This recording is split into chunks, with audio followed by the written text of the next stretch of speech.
A primeira palestrante dessa noite é sócia da PRA Consult, uma consultoria de negócios que atende pequenas, médias empresas em projetos de recursos humanos e assessoria executiva. Ela é graduada em gestão de recursos humanos, formada em orientação de carreira e analista comportamental.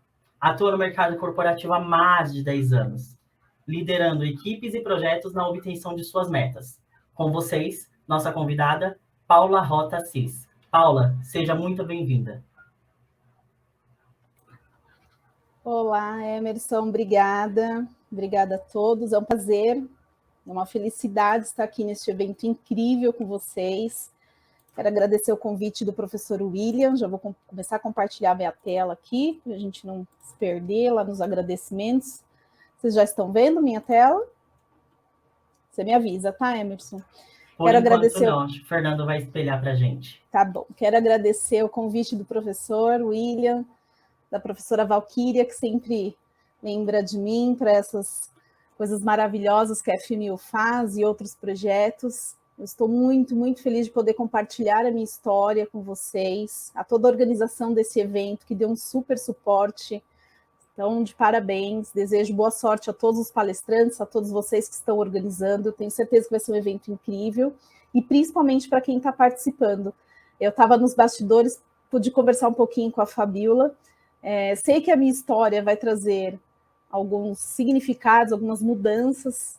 A história da Fabiola é incrível. O último palestrante eu não conheço, mas eu tenho certeza que também será uma história de superação incrível, vai trazer muitos insights e um pouquinho de renovo de vida, que é o que a gente está precisando nessa saída de pandemia, né? Está todo mundo emocionalmente muito carregado, muito doente, e a gente está precisando ouvir essas histórias de superação para poder se animar. Então, eu agradeço o convite e espero que vocês gostem da minha história e saiam diferente, nem se for 1%, eu já cumpri o meu propósito e já estou feliz. Bom, já conseguem ver minha tela? Sim, Paula. Sim, tá. Emerson, a hora que eu abro a apresentação, eu não consigo ver o chat. Se tiver alguma pergunta, alguma coisa, você pode me interromper, porque eu não consigo interagir, tá? Ótimo, ótimo. Muito obrigado, Paula. Imagina, obrigada a você. Vamos lá. Bom, eu sou a Paula Rota Assis, além da PRA, que é uma assessoria de consultoria em recursos humanos, eu tenho a TIM Assessoria, em sociedade com a Jane. Nós realizamos eventos, assessoramos eventos corporativos, somos idealizadoras do Secretariado Day, um movimento significativo já para os profissionais e estudantes da área de secretariado.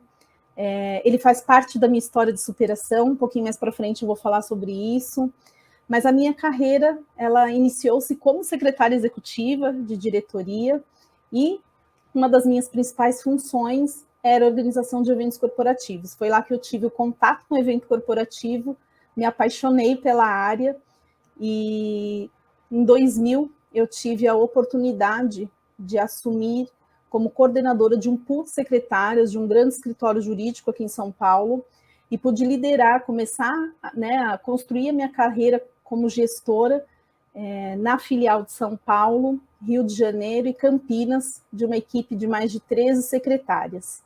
Mas em 2008, eu decidi fundar a TIM Assessoria, porque a minha paixão sempre foi organizar eventos, é o desenvolvimento humano, e eu trabalhava essa minha parte empreendedora em paralelo com o CLT.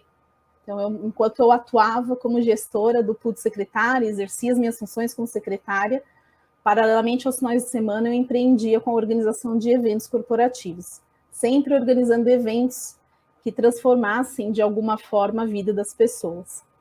E em 2011, eu também descobri uma segunda paixão, através dessa oportunidade de poder coordenar uma equipe, que era o desenvolvimento humano. Então, eu iniciei a graduação em recursos humanos e comecei ali a formar uma carreira mais extensa, né, dentro do recursos humanos, e estou até hoje atuando com isso.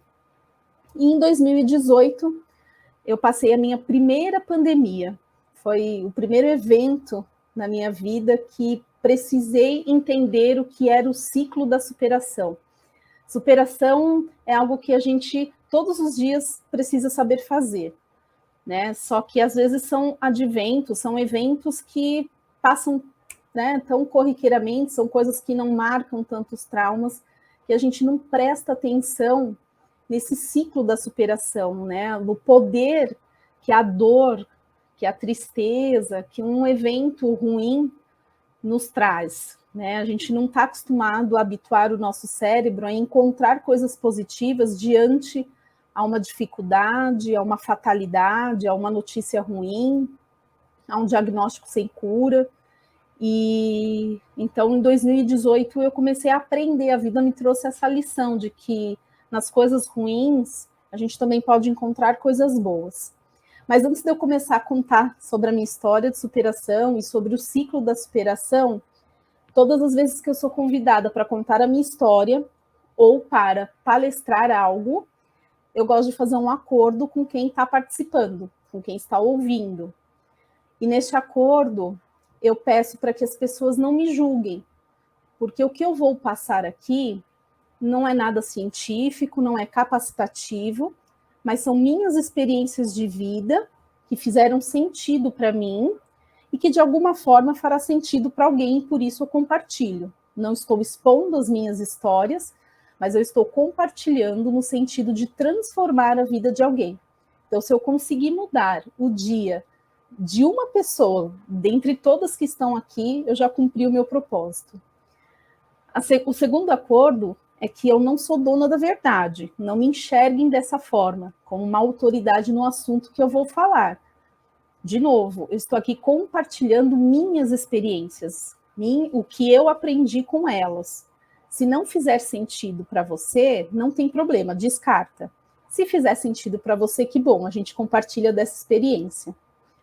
E outro acordo é que vocês vão ouvir por várias vezes eu falar sobre Deus, sobre Jesus, porque ele faz parte do meu ciclo de superação. Eu não tenho como falar da minha história de superação sem falar de Jesus.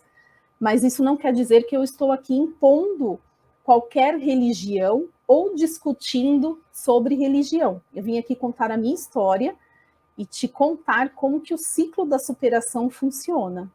Então, foque no tema superação e se algo não servir para você, simplesmente descarte sem levar nenhum julgamento. Acordo feito, todo mundo avisado, vou começar a contar a minha história. Em 2018, eu de repente acordei com muitas dores nas pernas. E eu já acordei chorando, né? Eu sempre fui saudável, nunca senti nada, e eu chamei a minha mãe, isso era umas 5 horas da manhã, e a minha mãe me disse, você deve estar trabalhando demais, toma um relaxante muscular, que isso deve passar, toma um banho, e isso ao longo do dia vai passar. Pois bem, assim eu fiz, e ao longo do dia aquilo não passou, aquilo piorou. E eu fui trabalhar de manhã, e quando eu cheguei no escritório, que eu fui sentar na mesa para trabalhar, que eu mexi a cabeça, eu senti um choque, como se eu tivesse colocado o dedo na tomada e recebido a descarga elétrica. E eu achei aquilo estranho, aquilo me assustou. E vale ressaltar, eu estava até conversando isso com a Fabi agora nos bastidores, que eu estava em período de experiência. Eu entrei nesse escritório para cobrir a licença maternidade da secretária do dono do escritório. E aí eu fui até a sala dele e disse, doutor, preciso ir embora, não estou passando bem, já não acordei passando bem, senti algo estranho agora no escritório e eu preciso ir embora. E naquele momento eu já não sentia mais da cintura para baixo, não consegui mais sair da sala dele. E aquilo foi deixando a gente, né, mais assustado, mais preocupado, enfim, me socorreram, fui para o hospital. E chegando no hospital, o neuro que me atendeu disse, olha, nós vamos te internar, porque o que eu suspeito que você tenha é grave. Na verdade, eu tenho 2 diagnósticos, suspeita de 2 diagnósticos. Um é que alguma coisa na sua medula esteja comprimida e eu faço uma cirurgia, no dia seguinte você está liberado e ok. E o outro, eu não tenho muito o que te falar nesse momento. Eu prefiro primeiro fazer os exames para a gente confirmar se é ou não. E a minha primeira reação, como toda boa secretária, foi falar para ele, não, eu não posso ficar internada. Né? Eu acabei de entrar no emprego, eu sou secretária do dono, eu não tenho como ficar no hospital. É uma sexta-feira, você me faz os exames, me medica e me manda para casa, não tem como ficar internada. E ele falou, olha, Paula, eu não vou te liberar, porque o que você tem é grave. Então, se você quiser ser liberada, você vai precisar assinar um termo. E naquele momento, minha mãe estava comigo na sala, ela falou, não, ela não vai assinar termo nenhum, ela vai ficar.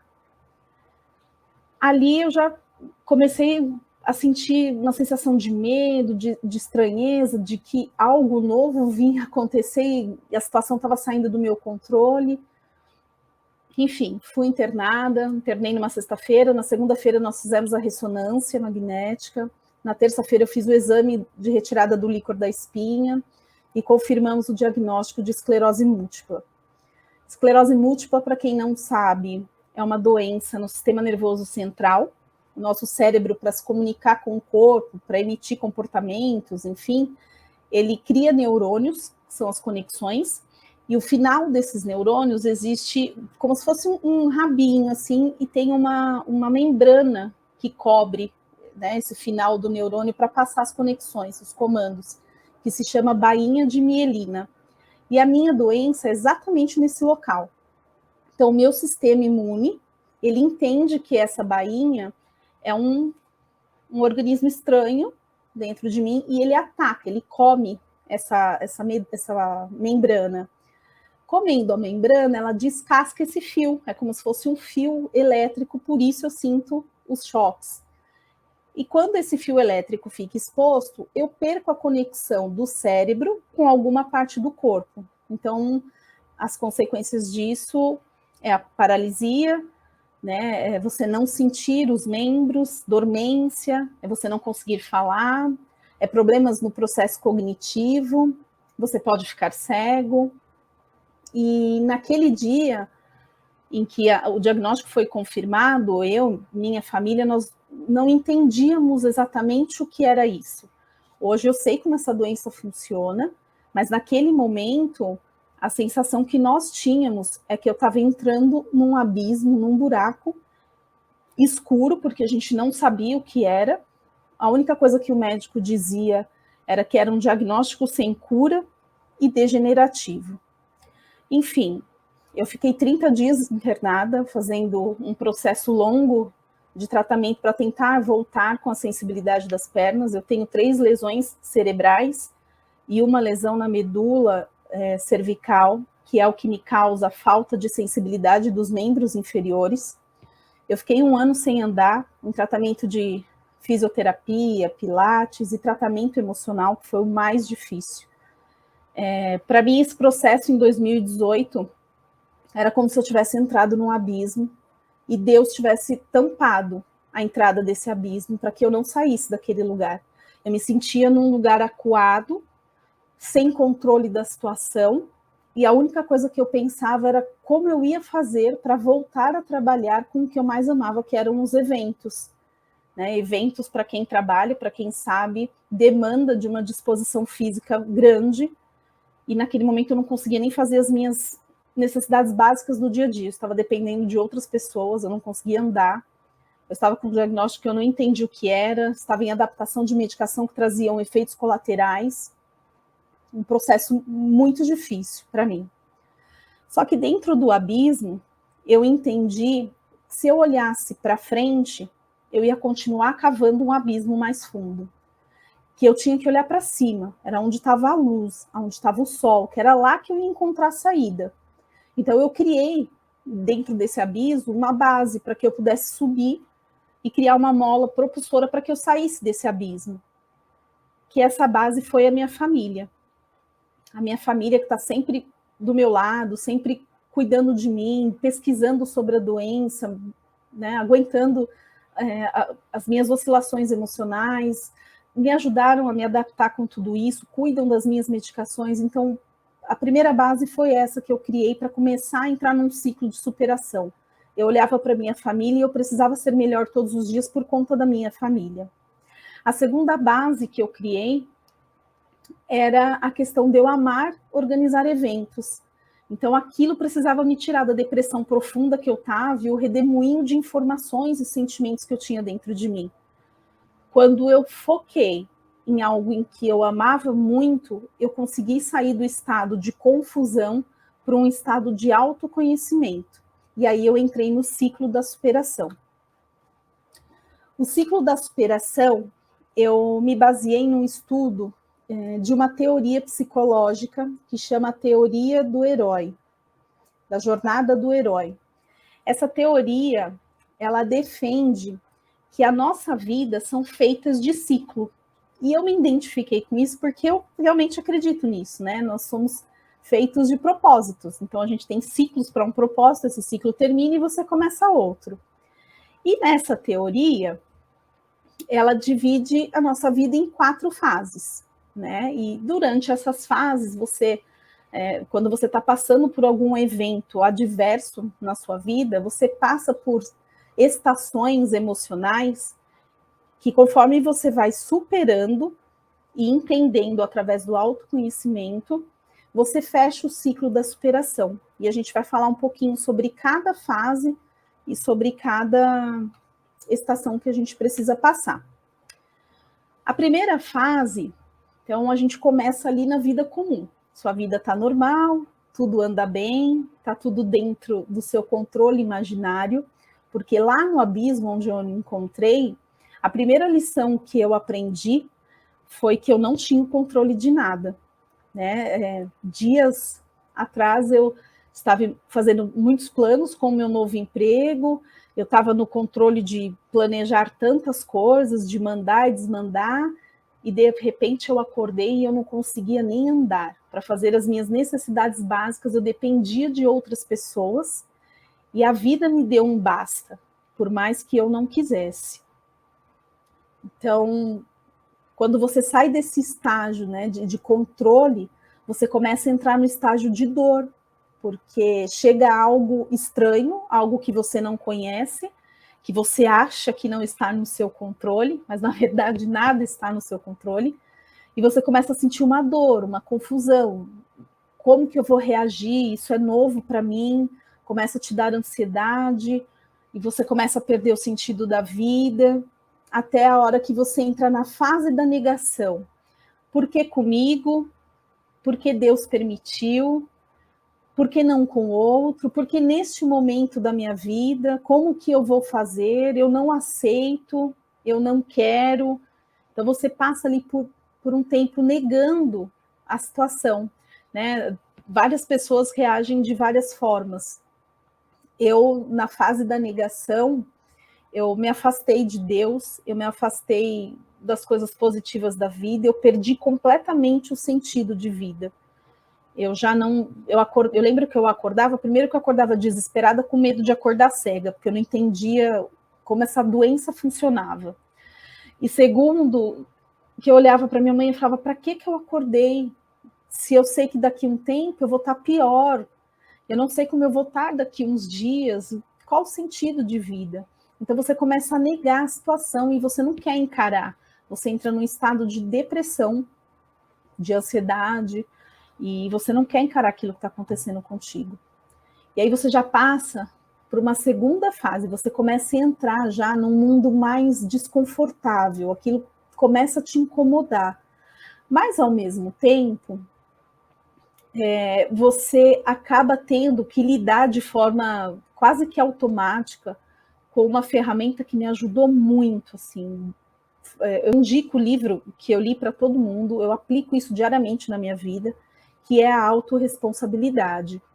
Você descobre dentro do abismo que ou você toma as rédeas da sua vida e muda a situação, ou você vai morrer chorando naquele abismo, negando a situação, sem poder fazer nada. O tempo vai continuar passando, não vai ter o que fazer, e você vai ficar ali sem poder nem se ficar confortável numa situação, se é que você pode ficar numa situação dessa. E, ao mesmo tempo, para você conseguir usar essa ferramenta de autorresponsabilidade, você precisa encontrar aliados dentro desse abismo. E dentro do abismo é possível encontrar aliados? Sim, dentro do abismo é possível encontrar aliados. Quando eu entrei no meu estado de negação, eu fiquei um tempo em depressão, Até que um dia eu ouvi sobre autorresponsabilidade e eu pensei, bom, eu tenho a minha família, que eu preciso ser melhor por eles.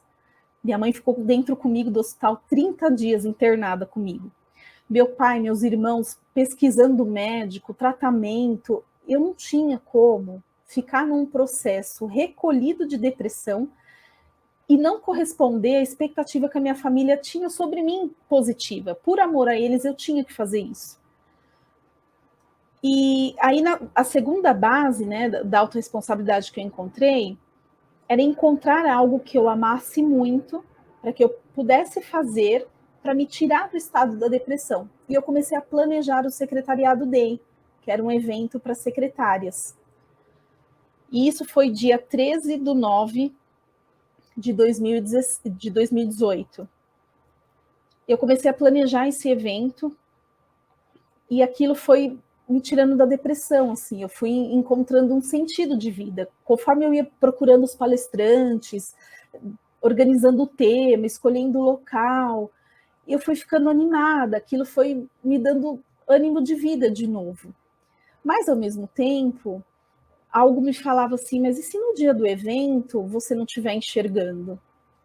Mas e se no dia do evento você não puder andar ou você estiver internada? E se você não conseguir mais, né, organizar e liderar todas as coisas ao mesmo tempo, porque a sua parte cognitiva vai estar afetada?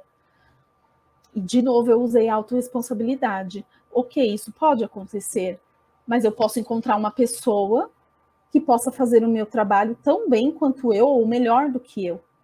E aí a vida começou a me trazer aliados. Então, meu primeiro aliado foi a Jane, que é a minha sócia. Eu encontrei a Jane, a gente começou a idealizar o Secretariado Day juntas. A Jane sempre muito parceira. A Jane não tem esclerose múltipla, claro, mas ela entendia aquilo como se ela tivesse. Ela nunca me cobrou sobre as minhas limitações, porque um dos sintomas dessa doença é uma fadiga intensa. Então, tem dias que eu não faço nada, eu acordo cansada e eu não consigo produzir. É um cansaço, é uma falta de energia, eu não consigo produzir. E a Jane supre essa parte. Então, esse foi o meu primeiro aliado. O segundo aliado que eu encontrei lá no Abismo foi a coach, a Ana Kekligian. E eu lembro que quando a Ana quem me achou, nem sei como, e pediu para fazer parte da abertura do Secretariado Day, ela queria patrocinar a abertura do Secretariado Day, e eu contei a minha história para ela. Eu lembro que ela falou assim para mim, se você aceitar, eu quero aplicar o coaching em você, mas você precisa aceitar. E eu disse a ela, Ana, eu quero, mas desde que você não desista de mim, porque eu não tenho mais sentido de vida.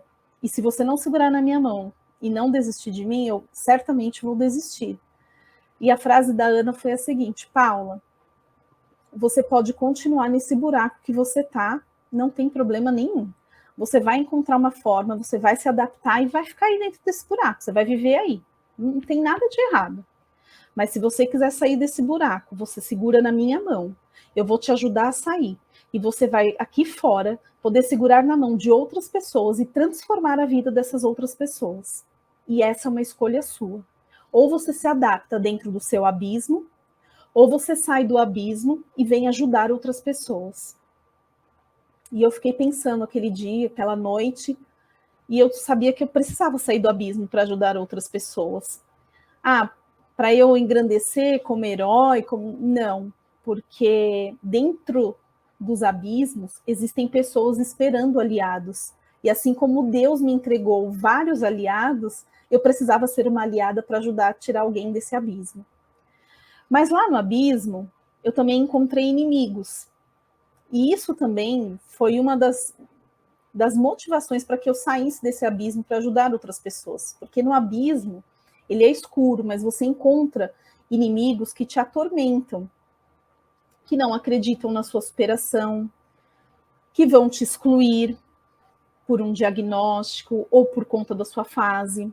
Né? Às vezes a pessoa, eu no meu caso, entrei na depressão por conta de um diagnóstico, outras pessoas entram por perda de um emprego, por outras situações, e as pessoas acham que ela é aquilo e ela não tem uma história de vida, né? Ela é uma pessoa deprimida, triste, não é positiva, as pessoas não acreditam. Então, elas se tornam suas inimigas, elas te excluem do convívio, elas te excluem do mercado de trabalho, e isso aconteceu comigo também. Então, dentro do abismo, você passa por uma montanha-russa de sentimentos. E o que te faz sair do abismo é a autorresponsabilidade, é entender que a rédea da sua vida está com você. Você não tem que entregar para as pessoas ou para a situação em que você vive.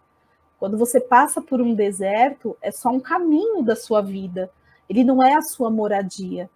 Você não é aquilo que você está vendo dentro do abismo. Existem outras coisas. Você é útil, nem se for para dar um abraço numa pessoa, para dar um sorriso e mudar o dia de uma pessoa.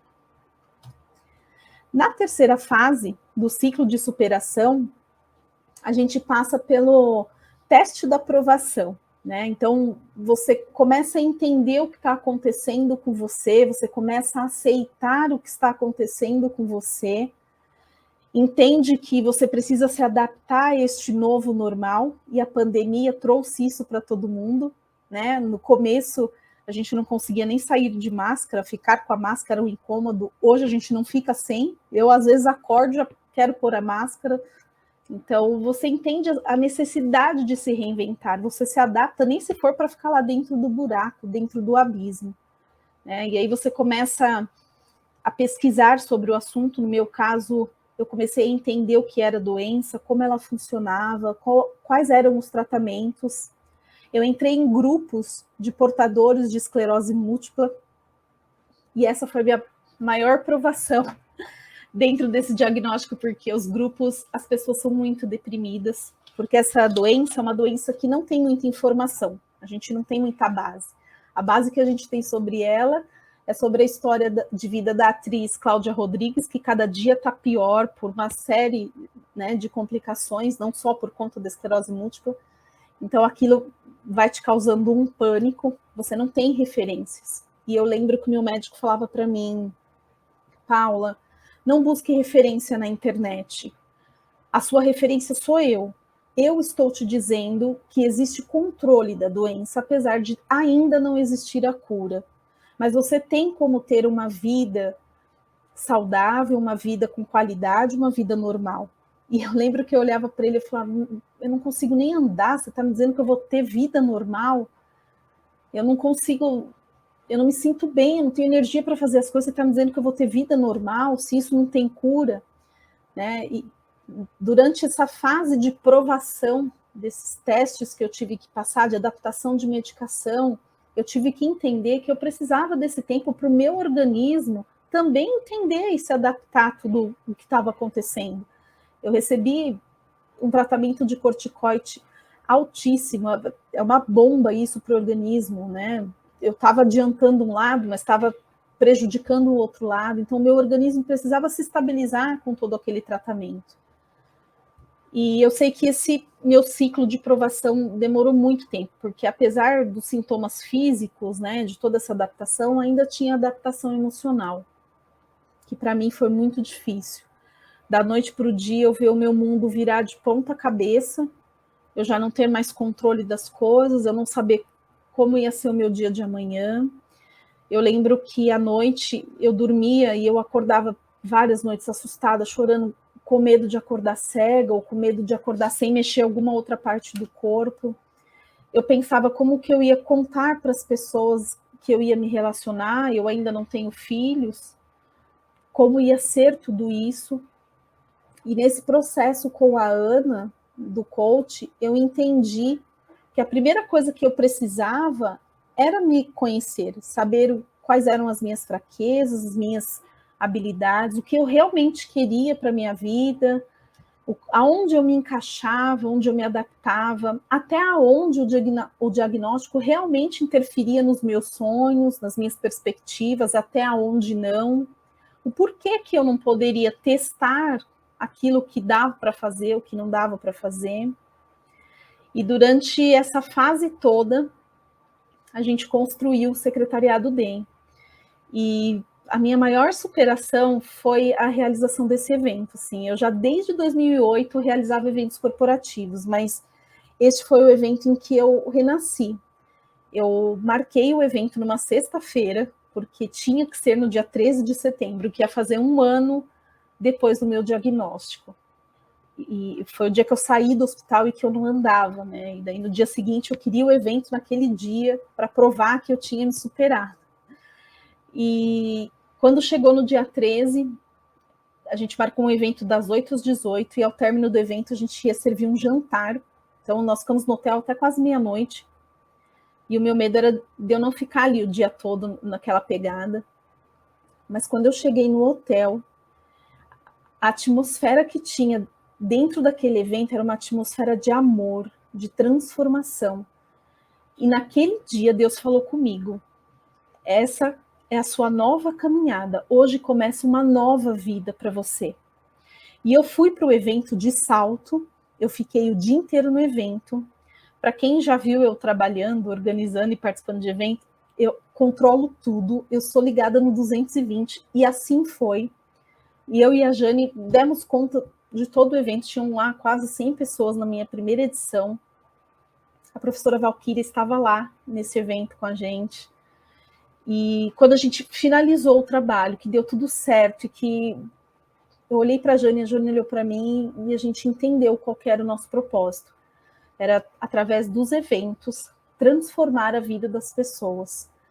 E desde aquele dia a gente só tem fechado o contrato, só está engajada em projetos que transformam a vida das pessoas. Esse é o nosso sentido.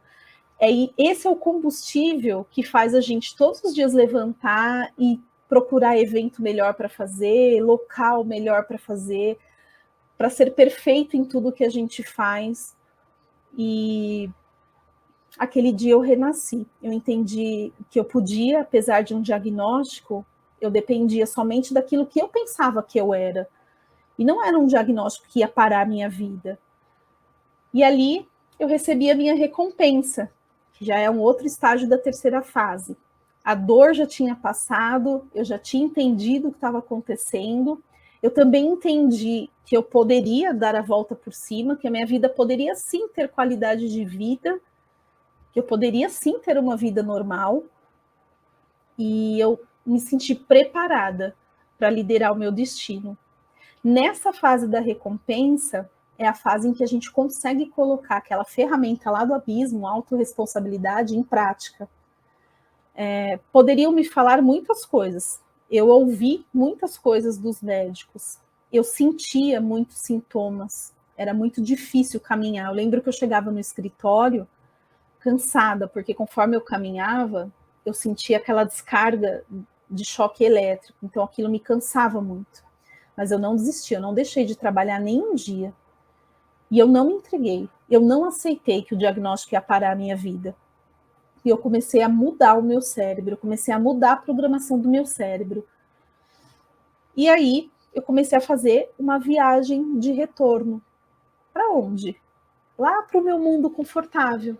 As coisas se equilibraram, eu consegui me adaptar às minhas novas limitações, à minha nova realidade, já não era mais um monstro, tudo aquilo, eu conseguia entender quais eram as minhas limitações, até onde eu podia ir, o que eu não podia eu também não me cobrava, tá tudo bem, se não dá para fazer hoje, eu faço outro dia, se não dá para eu fazer, eu delego, e tá tudo certo, não tem nada de errado. Eu não deixei de ser útil por conta disso, né? E eu precisava usar de toda essa dificuldade, de tudo isso que eu encontrei lá no abismo, uma forma de transformar a vida das pessoas. E eu comecei a contar essa minha história para as pessoas. E aí o que eu recebia de volta eram doses de cura. Então, quanto mais eu falava, mais curada eu era. Então, eu comecei a fazer uma viagem de volta para a minha vida. As coisas começaram a entrar de novo nas minhas rédeas. Era eu quem decidia. Hoje eu não vou acordar triste, eu vou acordar feliz. Eu já conseguia controlar as minhas emoções. E essa é a fase mais gostosa do ciclo de superação, né? Quando você consegue construir um novo caminho, mesmo diante das suas dificuldades, porque elas sempre vão surgir. Às vezes em proporções grandes, como a morte, o luto, né?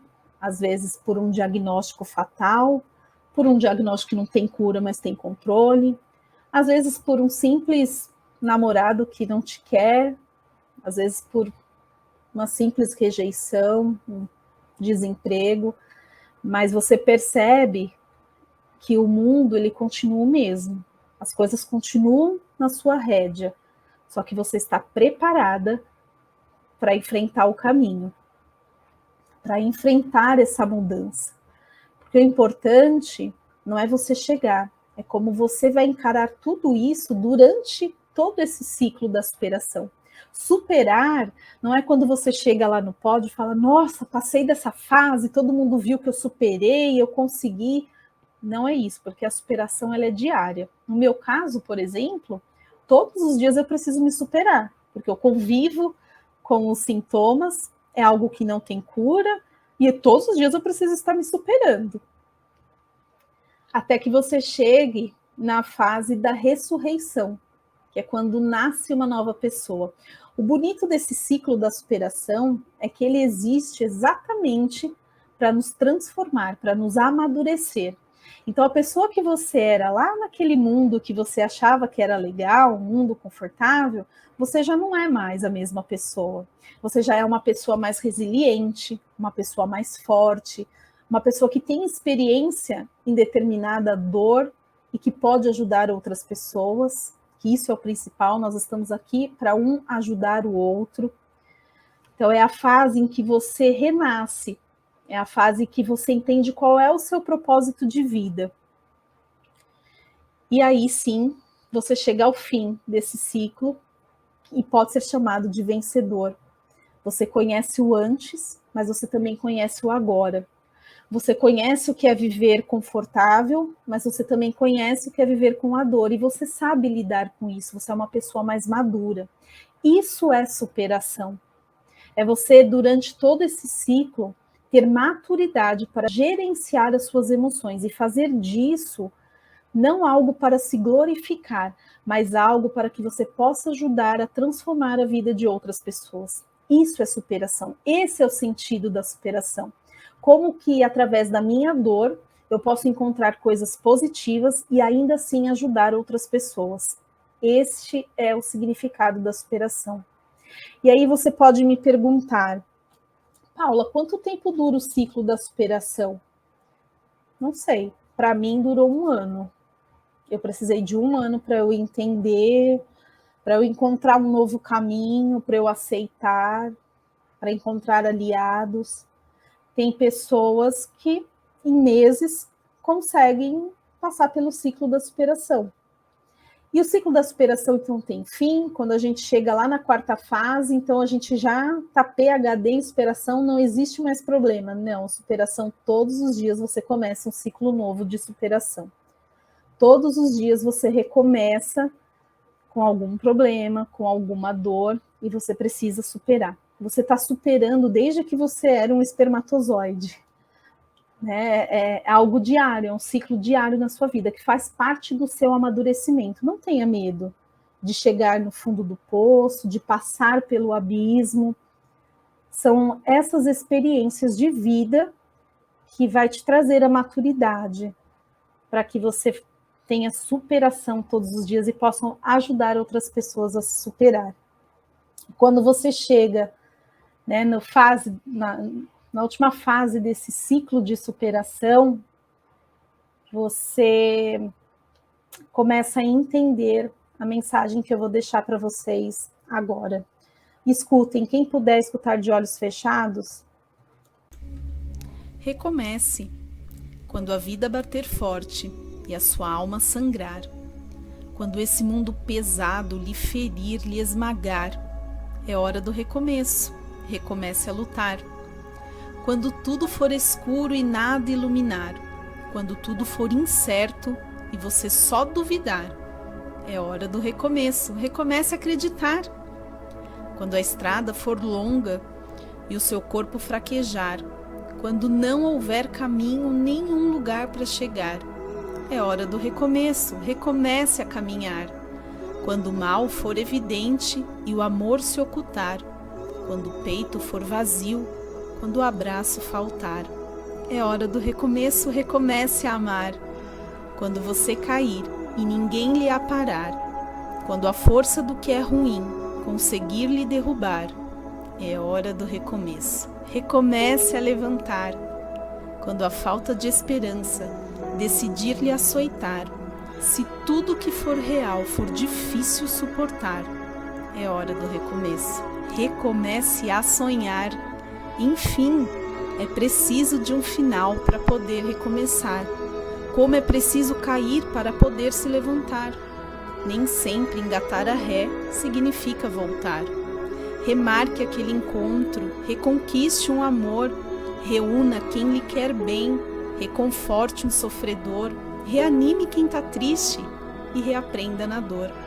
Recomece, se refaça, relembre o que foi bom, reconstrua cada sonho, redescubra algum dom, reaprenda quando errar, rebole quando dançar. E se um dia, lá na frente, a vida der uma ré, recupere a sua fé e recomece o ciclo da vida. Neste momento, eu convido a aluna Giovana Olá para fazer a mediação das nossas conversas aqui, das dúvidas que a gente teve no chat.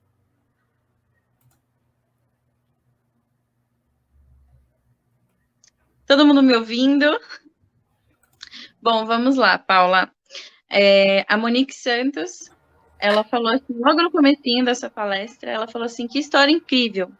Pergunta, como você indica outras pessoas a iniciarem o processo de autorresponsabilidade? O primeiro passo é o autoconhecimento. A gente não consegue usar nenhuma outra ferramenta, nenhum outro desenvolvimento emocional sem o autoconhecimento.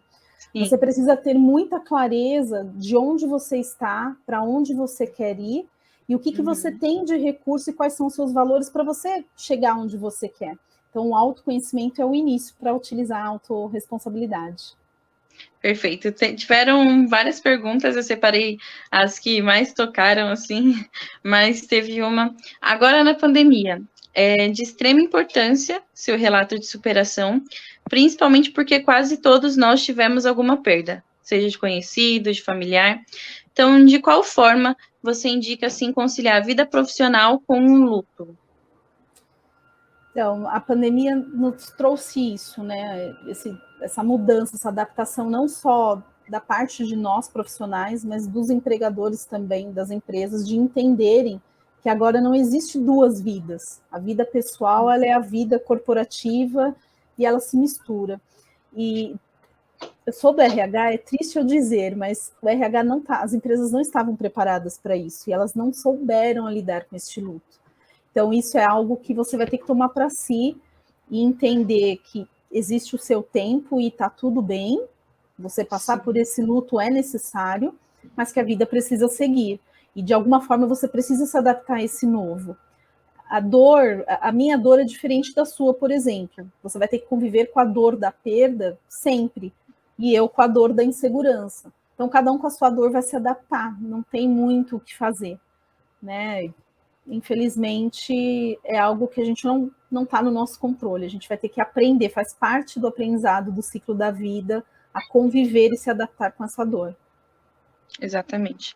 E quanto ao trabalho, perguntaram a você como a empresa reagiu diante da questão do problema de saúde, do que você estava passando. Olha, no primeiro momento, o dono do escritório, toda a equipe, os colegas de trabalho, eles foram assim... Deus foi colocando pessoas extraordinárias durante esse meu processo, esse meu ciclo de superação. Tinha um propósito em cima de tudo isso.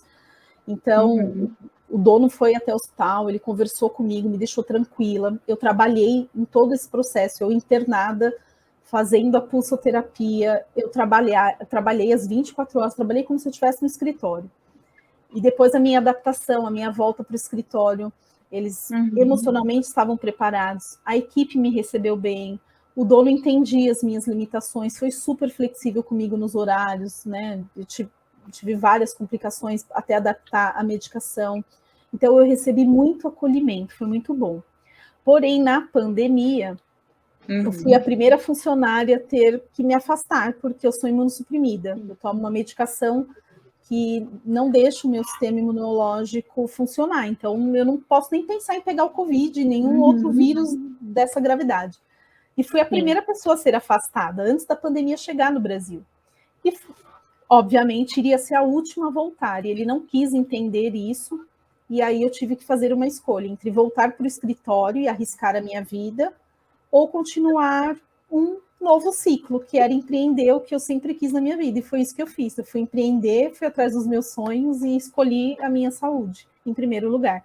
Mas isso fazia sentido para mim, né? Aí, cada um nas suas escolhas. No seu contexto, no que a gente está passando, né? Apesar de a gente ter como inspiração, nós temos que ver também a nossa realidade, né? E se encaixar ali os melhores conselhos, adaptando para a nossa realidade. Exatamente. Uma pergunta muito interessante foi: antes você estava se perguntando o motivo disso ter acontecido exatamente com você, mas quando você sentiu que ainda havia esperança? Uma vez, a minha prima falou assim para mim, quando eu estava já na terceira fase do ciclo de superação: nossa, você aceitou assim o diagnóstico, simples assim? Você aceitou? Ficou bom para você, de repente? Não é que eu aceitei, é a tal do autoconhecimento e da autorresponsabilidade. Aquilo era fato na minha vida. Eu não tinha o controle para mudar aquilo.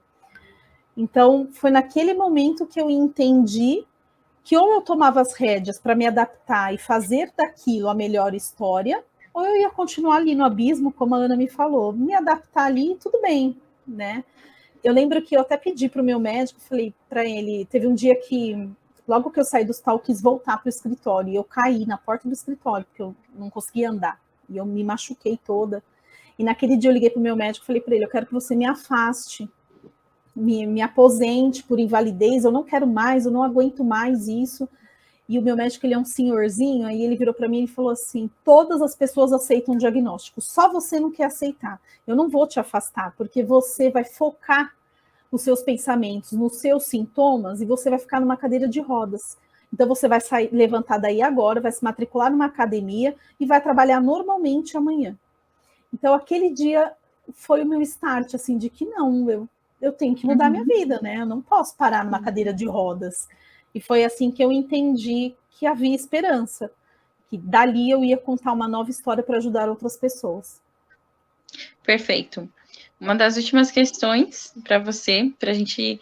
É bom, né, a gente perguntar e ver a sensibilidade desse momento também, porque nos tocou. Eu não sei se você estava conseguindo ler o chat, mas muita gente se emocionou e realmente foi tocado, porque eu acredito que histórias assim acontecem para que a gente consiga alcançar outras pessoas, né? Independente da realidade que essa pessoa vive, ela precisa de esperança. E aí, como você acredita que foi o apoio como você sentiu o apoio dos seus amigos nessa hora? Alguns se afastaram, você ganhou mais amigos? Então, isso faz parte do ciclo da superação, né? Quando você passa por algo muito adverso, assim, que não é a rotina sua, e principalmente algo que te traz uma limitação, as pessoas te olham de forma diferente. Existem pessoas que esse olhar diferente é um olhar generoso, um olhar empático, e isso é muito importante. Durante o meu processo, isso fez total diferença, porque a minha doença, inclusive, ela é emocional. Eu preciso estar com o meu emocional equilibrado, eu não posso estar nem muito feliz, nem muito triste.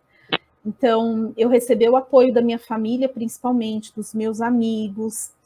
Uma vez eu entrei num restaurante, uma pessoa falou assim: nossa, você não é a sobrinha de tal pessoa? Eu falei: sou. Nossa, a igreja toda está orando por você. E as pessoas nem sabiam quem eu era, nem me conheciam.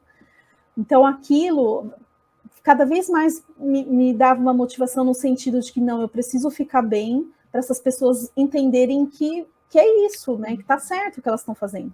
Mas eu também encontrei pessoas que me desprezaram, que não acreditaram, e eu tive que lidar com isso. Não, Paula, esse ciclo todo da superação é fácil? É na teoria, na prática não é. Tem muitas noites que eu choro, tem muitas noites que eu quero desistir, mas são essas pessoas empáticas que me fazem levantar todos os dias e recomeçar o ciclo da superação.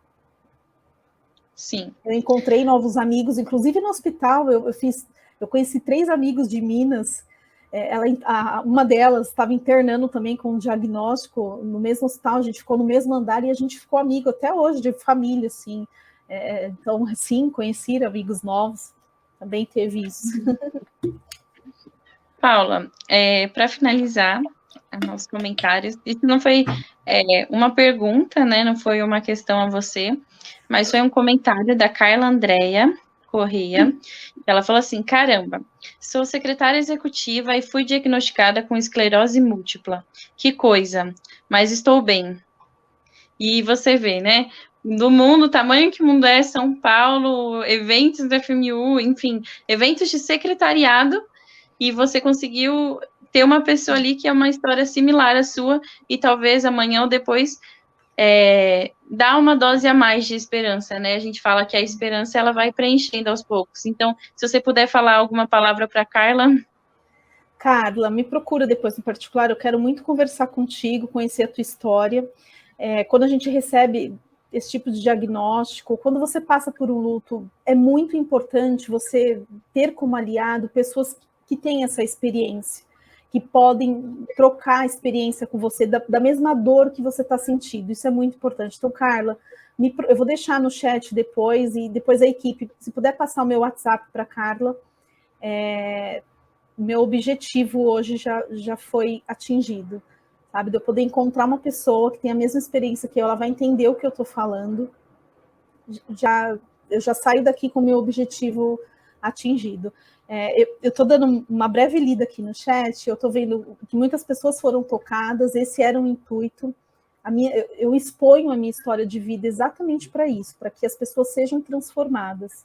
Então, eu quero conhecer muito a história da Carla, eu quero depois conversar com ela, sim. Perfeito. Da minha parte, era isso, Paula. A gente tem muito mais a conversar. Eu espero que a gente se encontre em mais eventos. Eu, assim como outras pessoas, acredito que nós vamos te procurar no LinkedIn para manter Por contato. Favor. Muito bonita a sua história. Parabéns. Obrigada. E força, viu? Que a nossa jornada não acabou aqui. Não, muito obrigada, Emerson. A palavra está com você, viu? Obrigada.